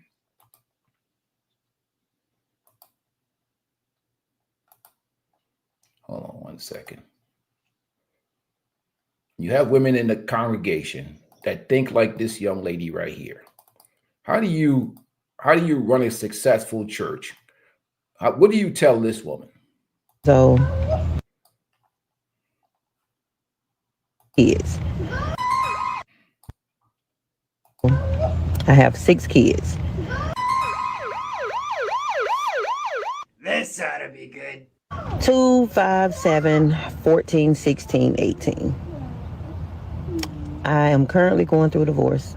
This is what I mean by the Lulu logic, because if you got 6 kids with a man and y'all having problems, how the hell is divorce gonna solve it? Life is kind of changing for me right now. Changing? This shit is more like the Titanic. I'm finding myself. Not to be rude, but it seems like you should have found yourself about 5 kids ago. Try to further my education. Maybe it's just me, but it always seems like that the minute shit go bad in a relationship, the modern woman wants to go grab more education. Not that anything's wrong with education, but why weren't you thinking about that while you were in the relationship? But every day I wonder, did I make the right decision? And it was at this point I realized there will be no accountability in this video. With like the divorce. Damn, bitch, were you the problem? You're goddamn right. Or was he the problem? Who wants to bet that she won't be the problem? Like, you know he was the problem. Told ya. But is it some shit you could have just worked out? Did you really need a divorce? And this is why I tell you guys that you gotta be careful about the woman you deal with and make sure she got her emotions in check. This lady done filed for a divorce, got 6 kids, and don't even know whether she made the right decision. So this is an example of a woman there that's been married, got 6 kids. She's in your church. She's dropping 50 in the offering plate every Sunday, right?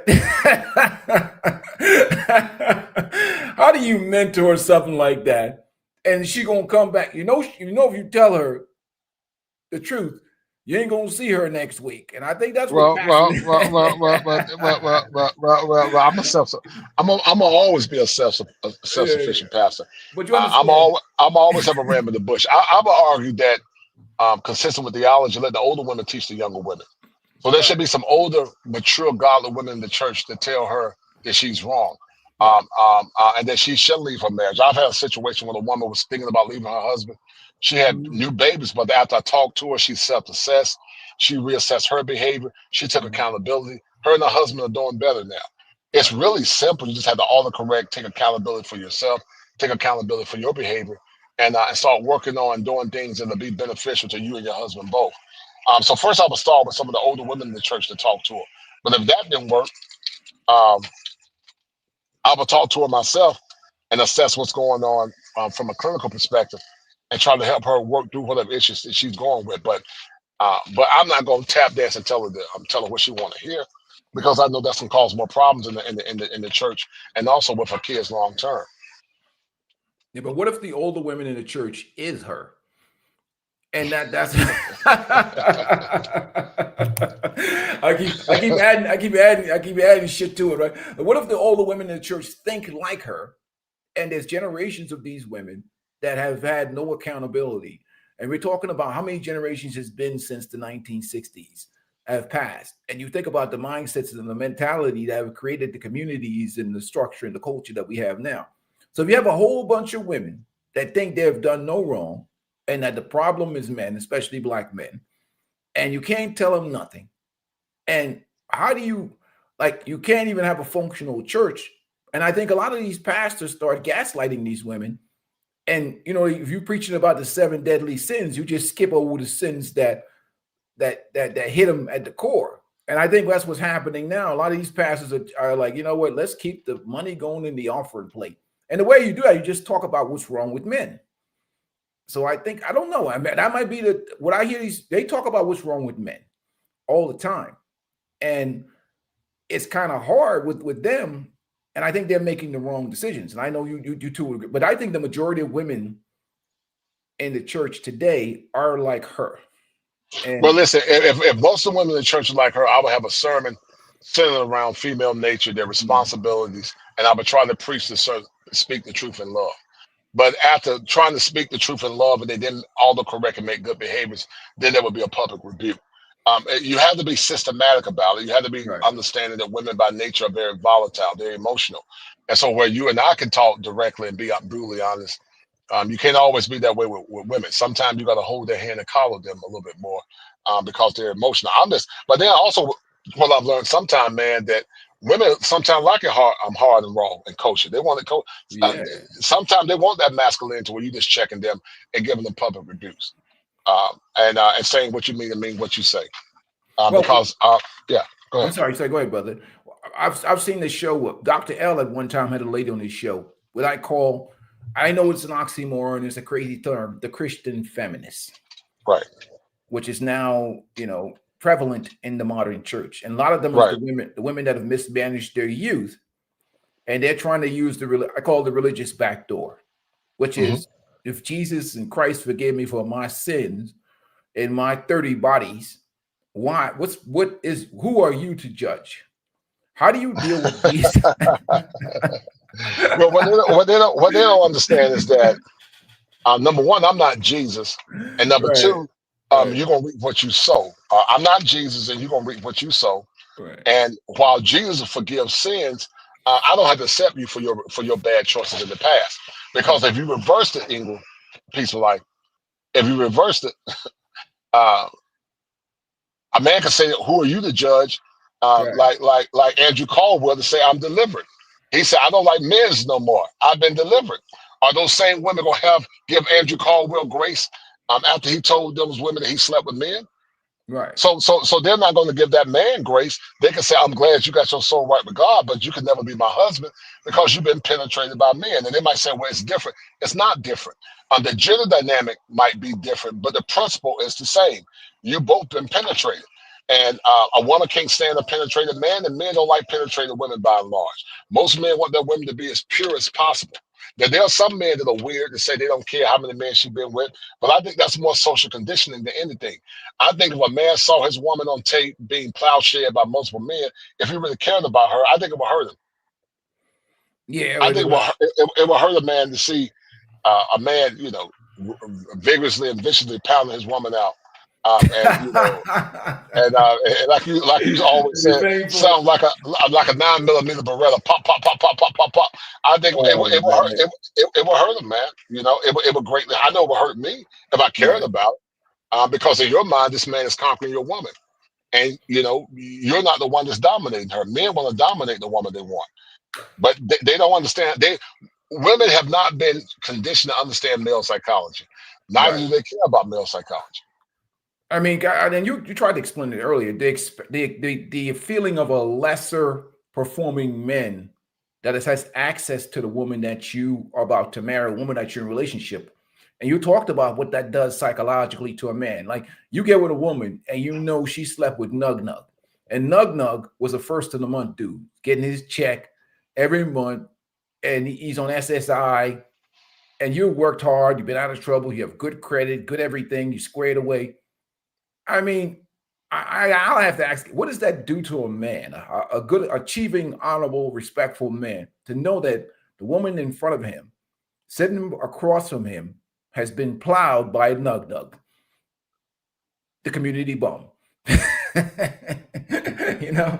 Well, it makes them think that. Well, I got to give you all these extras when you didn't demand extras from other men. It makes them feel less than. It can make them feel emasculated. It can make them feel unappreciated. But a lot of that is tied to a man's social conditioning. It's tied to his background. A lot of it's tied to how he was raised. There are many factors that shape how men feel. It's almost like taking a lion and and making that lion docile. You can make a lion be a little docile, but genetically, a lion's gonna always be a lion once he's back in the condition where he can be a lion. Right. And I wanted to play this video before you get out of here. And I did this video yesterday, and I talked about how standards is only for the men that don't arouse these women. Right, Because that's true. the men that they gave their bodies to when they were younger don't even measure up to a pimple on the ass of any type of squared away producing men. And I did this video for a reason, to show that all these stuff these dating and relationship coaches is talking about, especially in the men's spaces, is absolute bullshit. You become the best version of man for yourself, and Right. you only deal with the 5% women. And I made this to show the clear contrast between what women ask for the men that don't arouse them. And here we have is a female, and she obviously is probably giving her body away to men that are probably of lesser, value than the man that she wants. Here we go. If you're afraid to court me or take me out on a $300 date because you feel like that's going to make you seem like you're tap dancing for me, then just leave me alone. Because I can honestly take myself out on a $300 date. I don't need you to do it. We're both doing it to see if there's something there. Like if it's an actual connection. If you can't even put up the money or the time or the effort to make it like a real date, then just leave me To alone. being realistic. Because I watch so many women saying the prerequisites necessary to be with them. You heard that? There's a lot of women who will talk about the prerequisites necessary to be with them. But the truth is, That's a good one. Jody coming over there, blowing her back out with nothing. Went to Exhibit A. Lady is having a rough day, and she wants to tell the internet about it, so let's check it out. From the bottom of my heart, from literally the tippity top of my soul, I don't trust niggas. Mind you, I never gave this nigga no money, bruh, ever. I gave this nigga money for stuff I wanted to give him money for. So wouldn't that mean you gave him money? Yes, I got money. Yes, I could be a trick for a lame ass nigga. Yes, I can because I get money. You just said 5 seconds ago that you've never given. So I don't want to get too much into it. First, she says she don't give men money. Right. Then she says she give him money for the things that she want to give him money. Right. Bless you, brother. Yes, sir. What's your thoughts on that so far? Here, this standards of $300 a day. Then this woman is giving dudes money. Well. Listen. It goes back to what we said. Women that a man that's a woman's sexual selection does not have to do as much for a man that's average or below average. And a woman like her, she got a bunch of DNA in them, man. Once they get that DNA in them, they go crazy, man. And that's what happens when you get the DNA of multiple men. They're crazy. They're never the same. So she's crashing out right now over a dude that's completely don't have nothing, to the point where she has to give him handouts. But these are the same women telling men they have to make $100,000 a year. So she's gonna tax the next man who's probably a higher quality man. But she gave her body away to a lesser quality man without all of these requirements of making this or taking it out on expensive dates. And I think that's the problem we have with the dating relationship market. I let it play on, but I don't know if you got to get out of here or not, but I'll let it play on for a little bit. Yeah, play it. I got to run in the store real quick, man. I'm going to turn this camera off. I'll be back in a minute.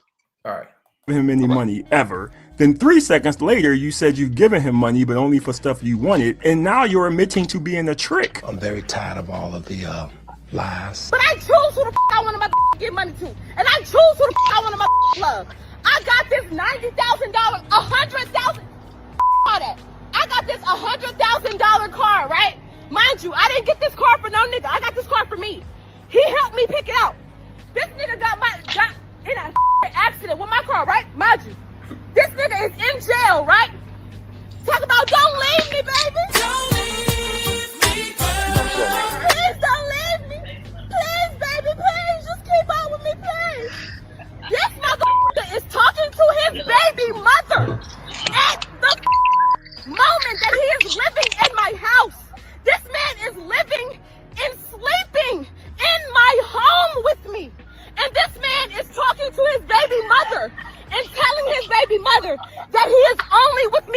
money because I have money in my account and I got this, that, and the third.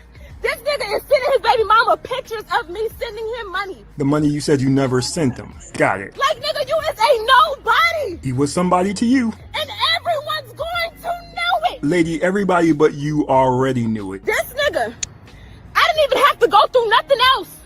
That's all I motherfucking needed. That's all I needed. And now I'm finna take $5K and my $90,000 car and my sexy ass that you've been every day, and you will never see me again.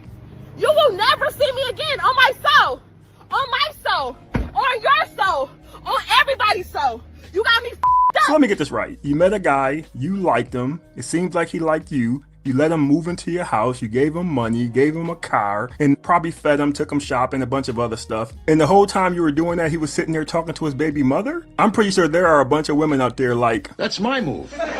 Because that's what y'all do. But that's not even what I'm here to talk about. I actually feel pretty bad for this girl because she's out there making a mistake that a lot of men make. They go out there and try to find love with money. And most people who are with you because you're spending money on them really don't love you. And she's now learning that valuable lesson. But what's cracking me up is the fact that she's so confused about it. I'm pretty sure you met this dude at a nightclub or in front of a gas station. He probably was tall and shaped, looked good. You got in that bedroom, he had you twisted up like a pretzel, and you threw all of your standards out the window. I'm pretty sure that's what happened. That's what those dudes do. This is why I said everybody knew that was going to end badly for you except you. You can't just go out there investing in people thinking that that's going to...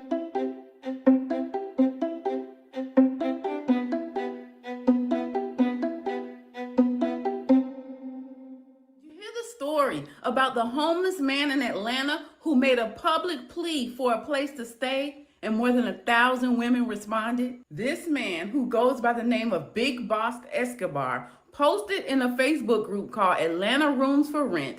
He said, I recently lost my home, just need a place that is reasonable price so I can get back on my feet. I'm tired of sleeping in Atlanta shelters. Very quiet person and stay to myself, work a job, and also have a clothing line. I moved to Atlanta from St. Louis, Missouri 4 years ago. If anybody have any resources you can send my way, I will accept. Thank you. I appreciate it. And of course, the women came through. You can come stay with me, boo, a woman named Britt wrote.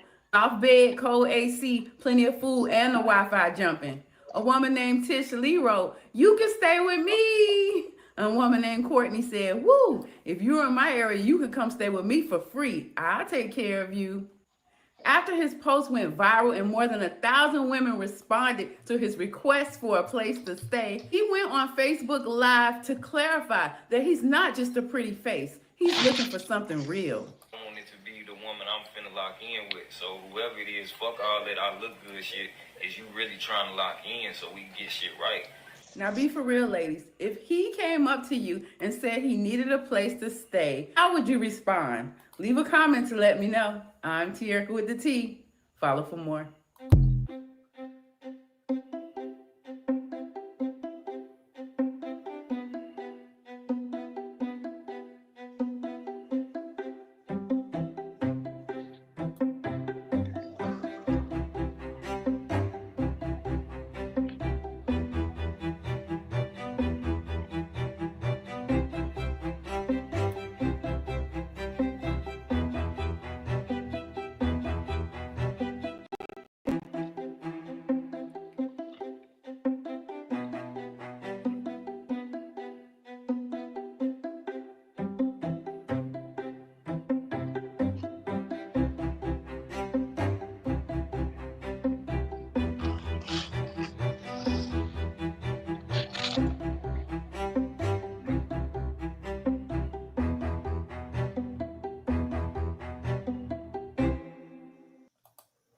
So here's the fundamental problem that I see right now going forward when we talk about these dating and relationship market and the marriage market is that after women have gone through all of these things,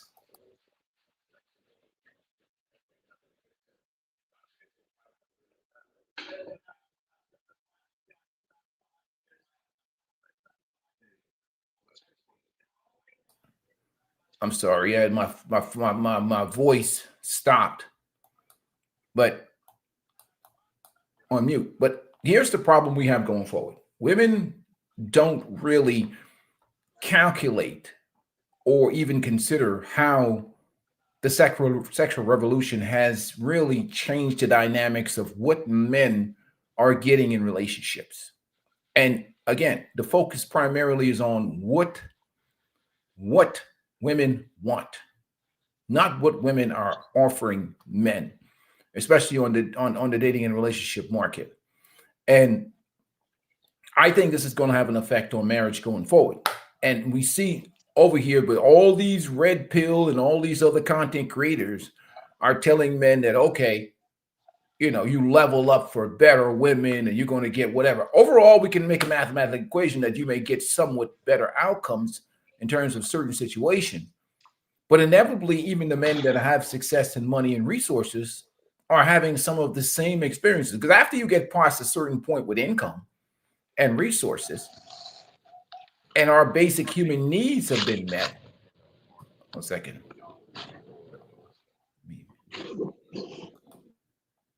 And our basic human needs have been met. People start, you know, focusing on the things around them that make them personally happy or personally satisfied in life. And they start evaluating things. So a guy that has 90% of what is deemed attractive and desirable and whatever qualities are great, he has little small intricacies and whatever else, that person is going to focus on the 10%.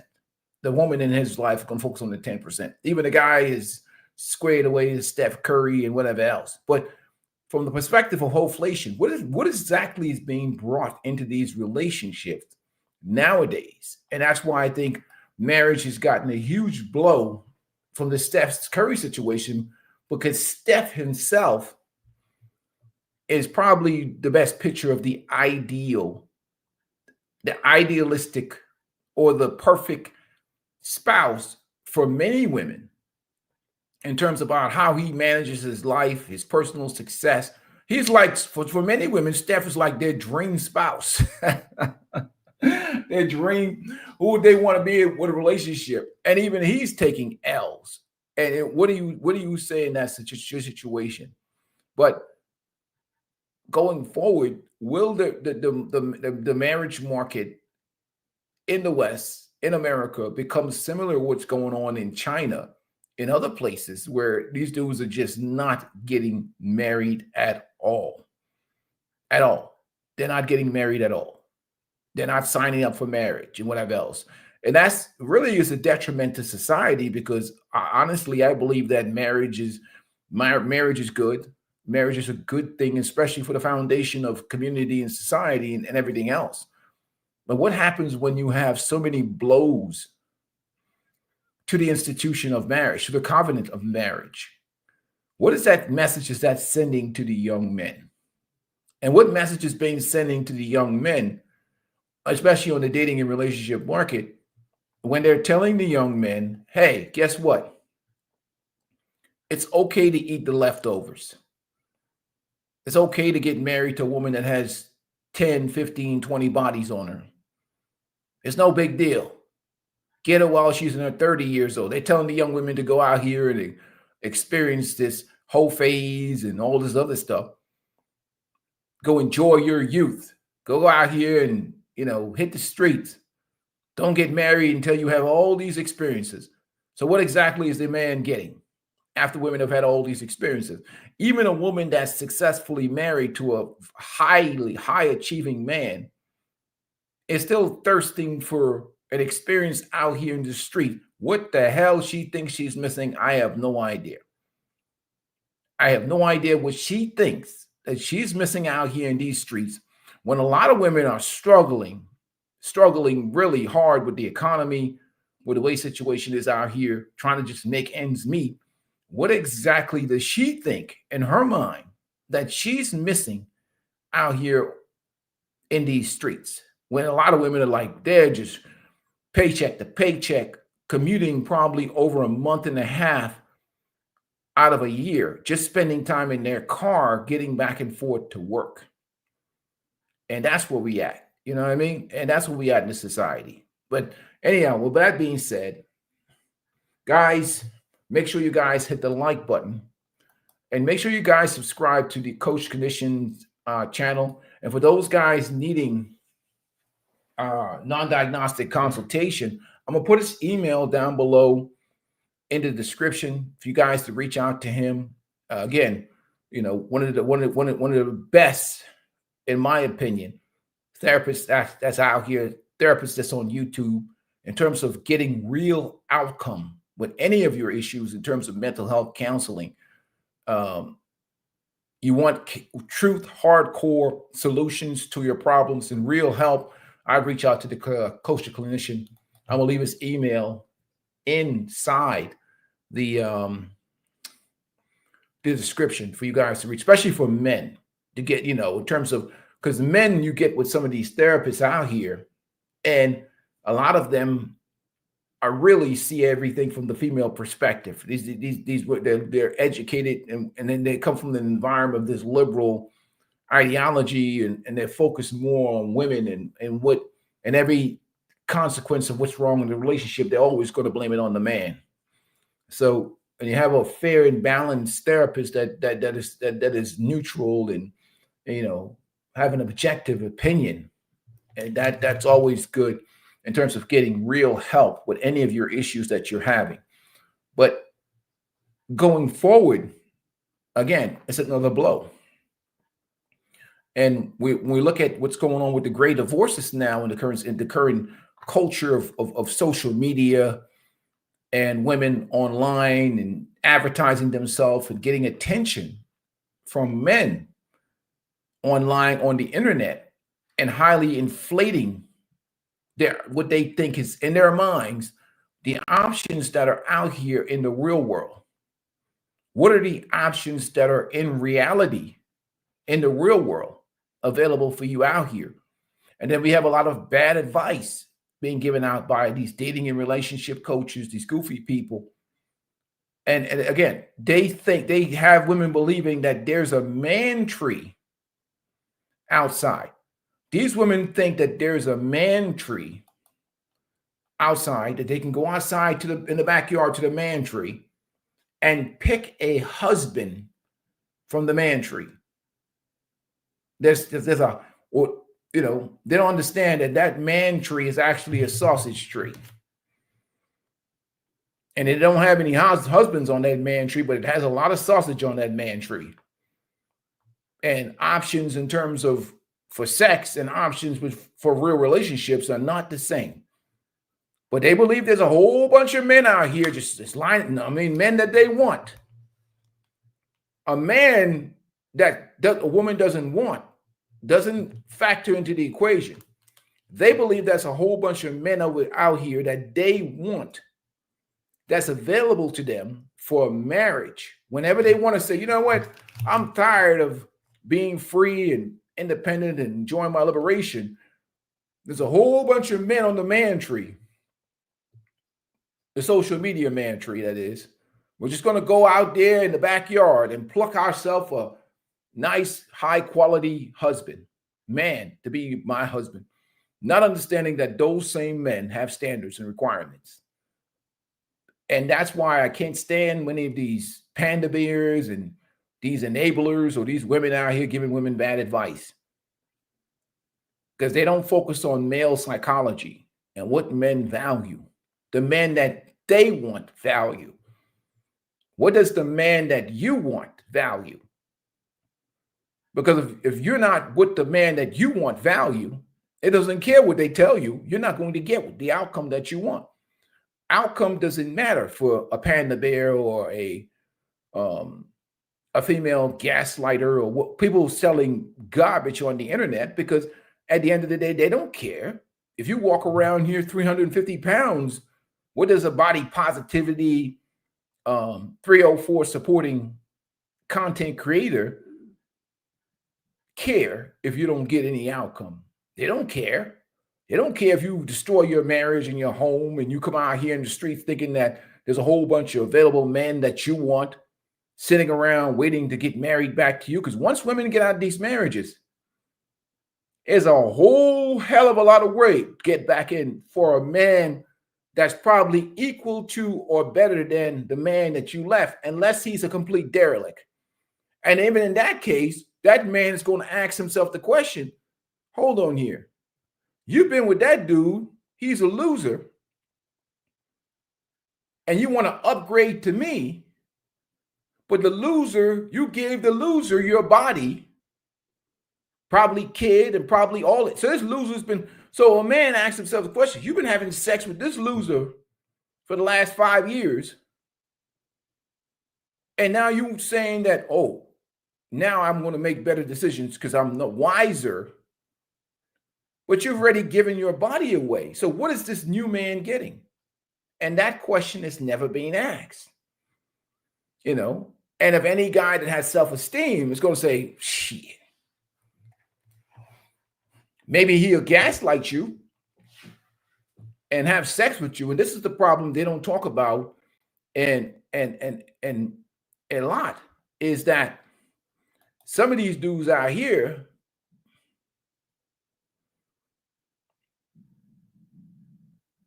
they don't talk about this thing that I talk about all the time on this channel, which is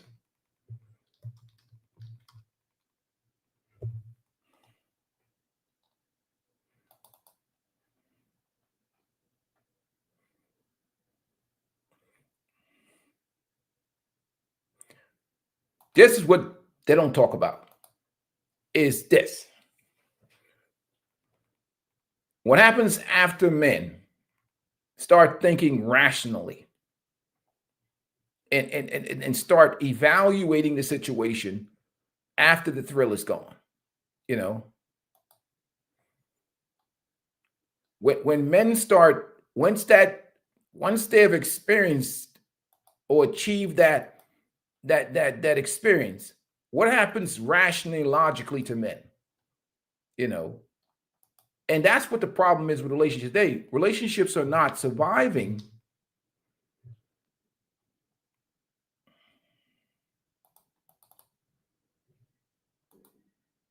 That phase of the relationship. And this is what you're ending up with. And this is when women usually get ghosted. They usually get ghosted at this stage of the relationship because the man starts evaluating the woman and he sees all of her intricacies. If he's not smart enough to, if he not see it before, because he was, you know, all, you know, hooked up on that testosterone. Now he starts evaluating. So relationships today are not getting past this phase because the guy now realizes that, hold on here, I got to make a serious commitment or whatever to this woman. And this woman is just not, you know, what I'm looking for. And I think this happens a lot in many situations. So, because a lot of that's the problem. What happens with sexual liberation in the sexual revolution? A lot of what's valuable in long-term relationship has been given away before that man gets to the scene, and he has to deal with the fact that this woman has been basically ran through. And again, why would anybody want to pay the high price of marriage for women that has been out here on the sexual marketplace enjoying the sexual liberation out here on these streets? And that guy does an evaluation, and it's and obviously in an environment where they continually pander to women. Are these women doing any real development, any real healing? No, it's not happening. So what's going on, my brother? There you go. You're back. Drive fits, man. Yeah. So again, I was putting the information up there. I did it earlier. Make sure you guys subscribe to this channel and go over there. I told them about, you know, the services you obviously therapists out here in these YouTube, just in general, in terms of getting real help. You guys, I'm gonna put all the information in the description as well. Make sure to subscribe to this channel. And I was just talking about the effects of what's going on here in the sexual marketplace, why these relationships are not heading to marriage. Right. Because a lot of these guys, after they hit that post-nut clarity, and everything becomes visual, that woman's debt, that woman's credit, that woman's attitude, her mentality, or the fact that she gave her body away to mook mook and nug nug. And unless the guy is an absolute simp, marriage is a high price to pay for a woman That's who a high slept with price. nug. Right. It's a very high price. I mean, what's your thoughts on that? Women don't understand how men think critically in terms of paying a higher price for a woman that slept with nug. Well, once again, it's all about values, man. It's about what a man values, and if he came from a very puritanical background. If a man, the more masculine a man is, the more puritanical his background, the higher the bar is going to be. The less masculine the man is, and the less puritanical, more or less, if he was raised to see things as a woman, he may be more tolerable. Because masculine men don't want women to build a lot of men. It's not in our nature, man. It's never been in our nature.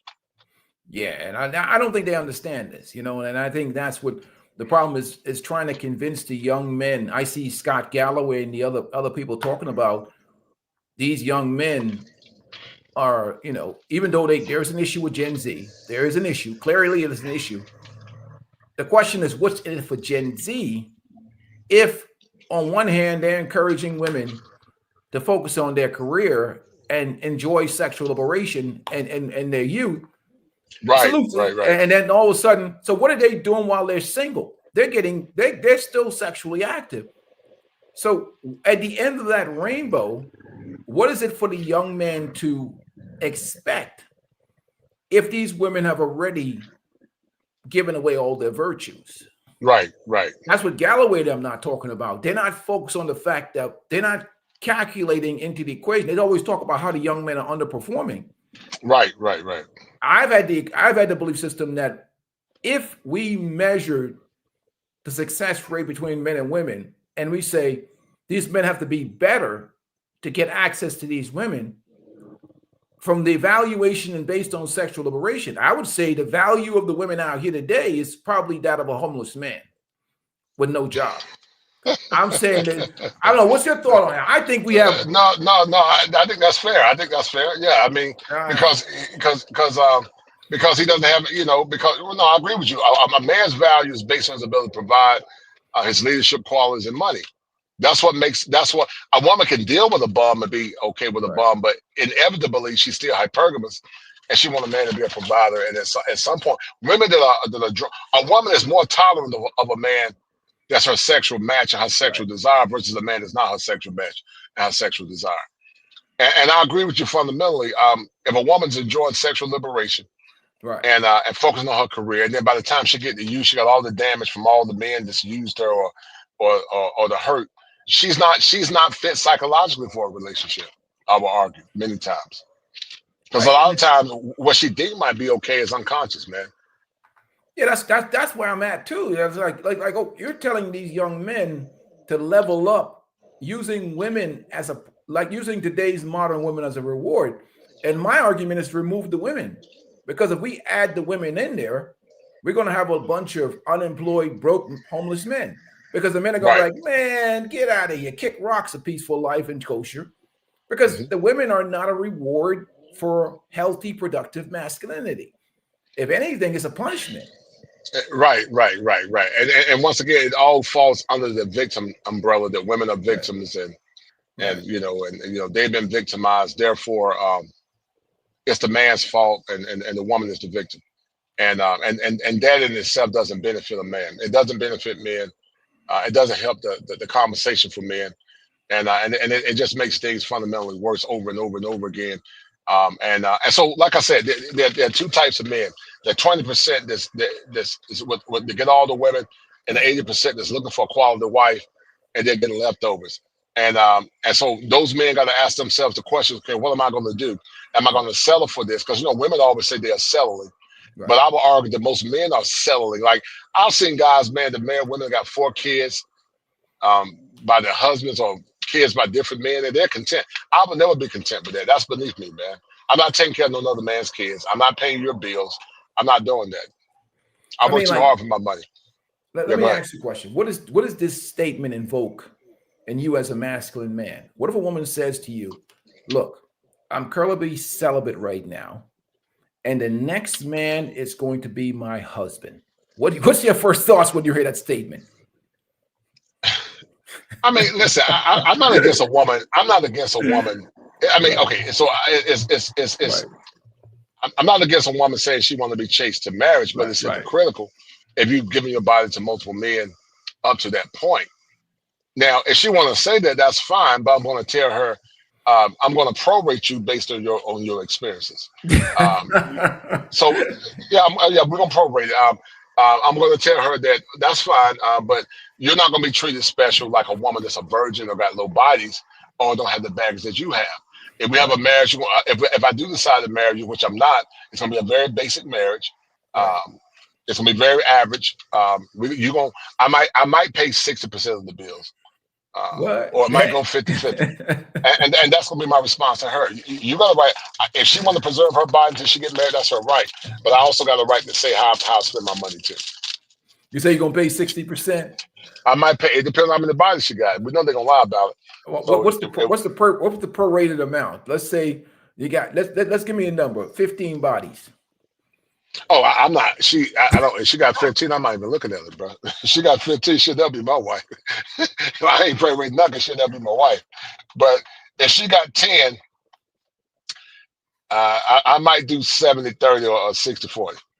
What if she say Jesus has forgiven her? But man, that between her and Jesus, I ain't got nothing to do with that. Like I said, your soul is saved, but your box is sinner. So I ain't got nothing to do with that. That's between her and Jesus. That Jesus forgiving you ain't got nothing to do with my responsibility for how I run my house, my family, my household. Because once again, the homosexual can use that same adage, Jesus forgave me. She ain't gonna give the homosexual male the same grace that I should give the promiscuous woman. So we're gonna prorate it. And so she been with 10 bodies, we're gonna do about 55-45 and or 60-40. Now if she's been 10 and she's feminine, she's in good shape, she don't have no kids, she don't have no deletions, I'll do a strong 60-40 or 55-45. And she got to work extremely hard to make me happy. She got to work out. But she ain't gonna get the same privilege as a woman that's wife ready, a virgin, is feminine and fit, and she know how, and she understand her assignment. I mean, listen, the problem is that men just got to start setting standards and understand that women are gonna try to shame them and say, you're judgmental. Yes, ma'am, I'm judging you based on what my standards are. Just like you're judging me based on your standards. But women, a lot of time, peaceful life, they have a false equivocation. They falsely equivocate value clarification with value of condemnation. Men are not condemning her. He's just saying, listen, your standards don't meet my standards. And that man have a right to match her standards against his standards. But they don't want men to do that. Right. And I think that's a fair assessment. But I think women don't really understand how men think. And not masculine men and they don't care. They don't care. I agree with them because you got so many of these simp men or panda bears from the business perspective. And I think when we talk about, they don't understand that this sexual revolution, sexual promiscuity is something that whatever the 1% designed or they asked for. Masculine men didn't ask for this. We was there. Well, there's men running. The 15% men are running through women. The average man is not running through women. They're not, right. They don't understand how most men find promiscuity disgusting. And that's why they don't understand the fact of post-nut clarity. And when even women who talk about sex in front of men, deep down inside, the man may be disgusted, but he's horny. And he just wants to unload. But when he unloads, then he starts seeing everything that's jacked up about her. Now, is the man wrong for sleeping with relieving himself with a 304? But they don't understand that. And this is what we talked about it before. And I want you to we got to get out of here because we can talk forever, man. And talk about access. Yeah. Go ahead. I think women misunderstand that access to men who want to have sex with you is different from access to the men you want that wants to marry you and have a long-term relationship with you. They think it's the same because they evaluate attention as all the same. And they don't understand it. Yeah. But anyhow, we got to get out of here, brother. I mean, we've been talking about, man, this is the thing about hanging out with you, man. And just give us a little information about your channel before you get out of here, brother, because I will put your. Well, listen, man, you and I've been grinding hard, man, since like 2001, man. You and I've been chopping down. So, of course, it's a kosher clinician, man. That's my YouTube channel. I am a licensed clinical therapist from the greatest state in the Union, Tar Heel State. Yes. I talk about issues that are germane to men and masculinity and traditional relationships. And listen, I don't have no issues with women. I just think women got to be realistic and men got to start setting the bar high if they've done the work. If you're a hardworking, top-tier man that's done the work, you have a right to demand and say, you don't meet my standards. Women got a right to say what their standards are, what they want in relationships. Men have a right to say what their standards are as well. And if that woman doesn't meet that man's standards, then that man got a right to say, okay, you just don't qualify. And that's okay. Just like she has a right to say he doesn't qualify. But the problem is, in America, men don't have the same levity to say they don't qualify as a woman. And every time the man say a woman doesn't qualify, he's shamed into contempt, and he's expected to acquiesce to her feelings instead of that woman being mature enough to say, I'm gonna step my game up. Because look, listen, women in other countries understand that they want the top tier men they got to qualify for. Right. They don't mind working for them. Women in the West don't want to work for them because they just think by default that they deserve a good man. And I never understood it, man, fundamentally, how a woman can say she deserves. Nobody deserves anything. You don't deserve a good woman and she don't deserve a good man. Everybody got to earn their way into a person's life.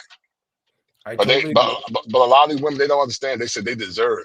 She got 4 kids by 4 different men. She said she deserves a good man. It's funny to me, man. I just laugh at it, man. It's funny, man. Well, and then like I said, they see channels like mine and yours, and they think we hate women or we beat down. We actually trying to save the young women and not them understand that options for sex versus options for marriage or long-term relationships is two totally different things. Two different things, right? Most men find promiscuity disgusting. Now, if they find it irreprehensible, right? The guy who has 20 times more testosterone level, he's driven by his testosterone to mate and whatever else. He has to have discipline. Don't get me wrong. He has to have discipline. But post-nut, I call it, I know it's not a real diagnostic saying, but post-nut clarity depression is a real thing. After he did some. But Earth, Wind & Fire, man, made a song called After the Love Is Gone. After the Love Is Gone. But After the Love Is Gone, man. I appreciate you coming in today, man. Yeah, man. I see you on the back end, man. I see you on the back end. Peace and blessings, man. I'm out, man. Yes, sir. All right, brother. All right. Hey, salute to you guys and thanks. Make sure you guys hit the support for the channel. And at the end of the day, hit the like button. And I appreciate you guys joining me today. You want to support the channel, the links. You can Cash App or you can send a super chat to the channel. And make sure you support my man, the Kosher Clinician, at his channel. I'll put the links in the description, especially for you guys who need real help. Because we live in a gynocentric environment and ain't nothing changing anytime soon. Peace and blessings to you guys. I'm out of here.